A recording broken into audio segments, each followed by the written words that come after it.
Good afternoon, everybody. Just starting my videos off as I always start at the top of my toolbox. Just a quick little update. I've been talking for a while about getting the other Snap-on box to match this bottom, and I finally picked it up the other day.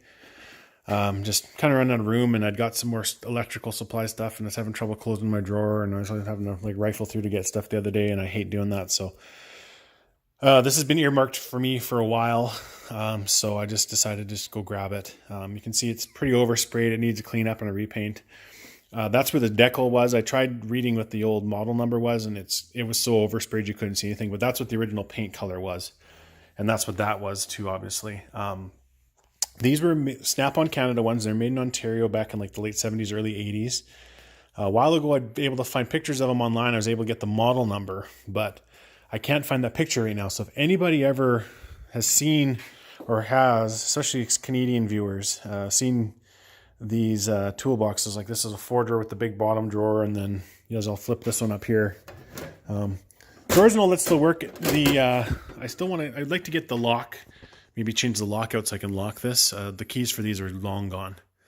So anyway, so I basically made this box my electrical repair box and supply box, and so this way I'm not like having to dig through everything. So all my diagnostic stuff for the most part's up here. My test lights, those are actually little test leads that I made for certain things that I've needed to do. So a little soldering thing, and just fit up there. So that's that one. And then in here, got my soldering gun, my little torch, my other soldering gun. I like this one way better. I find this gets hotter a lot quicker than this big one does.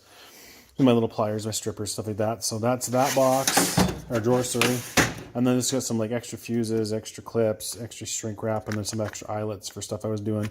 They were all on sale. Like I think these were each like $2.99. This was like $4.99 or $5.99. So this can be kind of like extra supplies.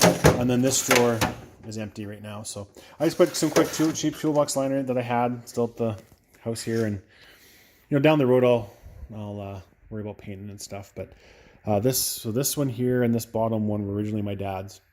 And they were what he had when I was a kid, when he did auto body and growing up. So, down the road, if I decide to get a different toolbox, these 5, I do really like them and I'd miss them. But at the same time, these ones I would, maybe sell for a different one. But these 2 are never going anywhere. They were my dad's, and my dad's terminally ill. He's got ALS, and he's in the hospital permanently now. He won't be ever going home, unfortunately. So, when the inevitable comes, this will be something that every time I come out in the garage, I'm going to see, and it's a good, got a lot of sentimental. It's a good reminder of all the stuff we used to work on together and whatnot. So, and always supportive. He's always been about me wrenching and whatnot. So he taught me a lot of stuff, and just how to work with my hands, and my brother too. My brother's actually a professional journeyman motorcycle mechanic, so he took a mechanical field. I did the, medical field kind of thing, but I've always been working on my own stuff and wrenching on stuff, and my dad was kind of the guy who showed me how to do those kinds of things, and he was a hard worker. He had that hard work ethic that we both inherited. So, but anyway, so yeah, I moved my electrical in there, moved my drill bits up a drawer, moved my clamps back they were in this bottom drawer down here for a little bit, and then I took the hammers and body dollies I had down here and I put them back in the store where they used to be. They might change again, but that's basically it. I really haven't got anything new tool-wise for a while, so it's just basically been, been working on stuff. I was working on my car. I had to put a new muffler on it, and that turned into taking the exhaust off to weld the muffler on because it wasn't a clamp-on one like they were supposed to be getting, and then I had to repair studs because the studs broke, and one had to cut, so then I had to drill those out and pound those out, and then I needed a new seal, and it was just what's supposed to be like a 45-minute job turned into a 2 or 3 day job. So, and now it's trying to figure out why this thing's using transmission fluid. So that'll be fun. Anyway, if anybody happens to have a picture somewhere or happen to know the model number of these toolboxes, just out of curiosity, I'd really like to know what they are. Like, I think I can get just a regular kind of a lock like that. I might be able to get one at Home Depot. It's not the end of the world. Usually the garage is locked anyway.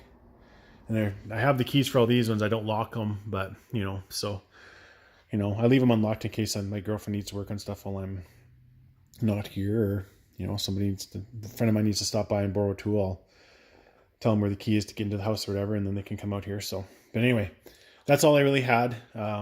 someday, like I said, I'll clean that up and repaint it. And I don't know if I'm going to take the flames off of this or not. I haven't decided yet, but this is basically going to be my toolbox setup for foreseeable future. I'm kind of running out of wall space, so having a longer one that would fit underneath those cupboards over there would be kind of ideal, but it's not in the budget right now. Everything I have fits in these toolboxes. Like I said before, it's just maybe, not the most ideal layout. I'd love to have all my, sockets in one drawer and wrenches in a drawer kind of thing. So, but the way I have it now is, it works. Everything that I have, it holds. So, and eventually I guess I'll have to buy some tools to fill up that empty drawer. I might throw some of my RTV and stuff in there. We'll see. But, yeah, the other thing too, is just a quick update. The video that I'd posted about my socket drawers, I've been having a hard time watching it, so I don't know if it's having trouble for people to load it. So I'll just do a quick overview of that too. So what I ended up doing is I split my metric sockets and my SAE sockets, because I had them all in this middle drawer here, and it was getting really, really heavy. And finally, I don't want to blow these slides out. So what I did was I separated them. So this is all metric, and then what I did is I brought my metric chromes and my SAE chromes up because they were in with my impacts. And just brought them in here, and I don't care that they lay down. I don't really use 1/2-inch drive chrome very much. If I'm using 1/2-inch drive, usually it's impact. I still do chrome sometimes, so I like having both. These are just cheap ones, so these Napa ones were like $30, and I think I paid like $25 for those, so I didn't spend a lot of money. So my O2 sensor one's up here, my thread chaser for my O2 sensor, and then in the SAE one, same thing, just slightly different layout. But my spark plug ones are up here. My thread chasers for my spark plugs. There's my deep chromes. My SAE Allens. Something else I do want to get though, it's on my wish list, is I'd like to get the longer version of the Torx, because there's a few things where this little collar on the socket here, it has a hard time fitting in there. So I found some like Nico ones on Amazon. And I've got some other Nico stuff that, I think these are Nico, and they've been great for me for the price. So that's probably the brand I'll get. I just want some cheap ones. There's a couple things that I have that it'd be really handy to have the deep one. So yeah, so anyway, that's basically it. Haven't really been doing much else. So thank you again for everybody who watches my videos.